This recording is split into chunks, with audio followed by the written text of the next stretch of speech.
ଘୁଲିପାଲି ଛକରେ ଯୁବକଙ୍କ ରକ୍ତାକ୍ତ ମୃତଦେହ ଉଦ୍ଧାର। ହତ୍ୟା ସନ୍ଦେହରେ 4 ଅଟକ।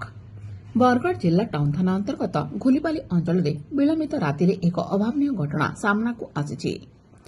ଘୁଲିପାଲି ଛକ ନିକଟ ରାସ୍ତା ଉପରୁ ଜଣେ ଯୁବକଙ୍କ ମୃତଦେହ ସନ୍ଦେହଜନକ ଅବସ୍ଥାରେ ଉଦ୍ଧାର କରାଯାଇଛି।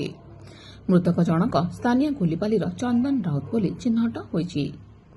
ପାରିପାର୍ଶ୍ୱିକ ସ୍ଥିତିରୁ ଏହା ଏକ ସୁଚିନ୍ତିତ ହତ୍ୟାକାଣ୍ଡ ବୋଲି ସନ୍ଦେହ କରାଯାଉଥିବା ବେଳେ ପୋଲିସ ଘଟଣାର ଗମ୍ଭୀରତାକୁ ଦୃଷ୍ଟିରେ ରଖି ତ୍ୱରିତ କାର୍ଯ୍ୟାନୁଷ୍ଠାନ ଗ୍ରହଣ କରିଛି।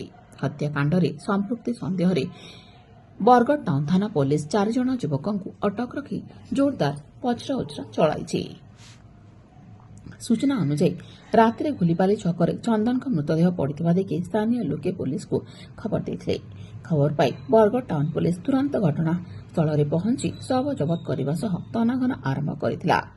ପୋଲିସ ମୃତକଙ୍କ ମୋବାଇଲ ଫୋନ୍ ଯାଞ୍ଚ କରିବା ସମୟରେ ଶେଷ କଲ୍ ତାଙ୍କ ପ୍ରେମିକାଙ୍କ ନିକଟକୁ ଯାଇଥିବା ଜାଣିବାକୁ ପାଇଥିଲା।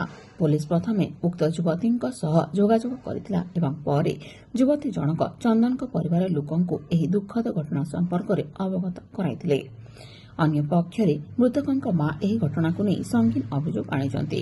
ତାଙ୍କ ବୟାନ ଅନୁଯାୟୀ ଚନ୍ଦନକୁ କିଛି ଦୁର୍ବୃତ୍ତ ନିଶାଦ୍ରବ୍ୟ କାରବାର ଏବଂ ଟଙ୍କା ପାଇଁ ଦୀର୍ଘଦିନ ହେଲା ହଇରାଣ ହରକତ କରୁଥିଲେ। ଏହି ଶତ୍ରୁତା କାରଣରୁ ତାଙ୍କ ପୁଅକୁ ହତ୍ୟା କରାଯାଇଥିବା ସେ ଦାବି କରିଛନ୍ତି। ପରିବାରର ଅଭିଯୋଗ ଏବଂ ମୃତଦେହ ମିଳିବା ପରିସ୍ଥିତିକୁ ଭିତ୍ତି କରି ପୋଲିସ ବିଭିନ୍ନ ଦିଗରୁ ତଦନ୍ତ ଚଳାଇଛି। ଅଟକ ଥିବା 4 ଜଣଙ୍କୁ ଜେରା କରାଯାଉଥିବା ବେଳେ ଖୁବ୍ ଶୀଘ୍ର ଘଟଣାର ପ୍ରକୃତ ରହସ୍ୟ ଉନ୍ମୋଚନ ହେବ ବୋଲି ପୋଲିସ ପକ୍ଷରୁ ସୂଚନା ମିଳିଛି।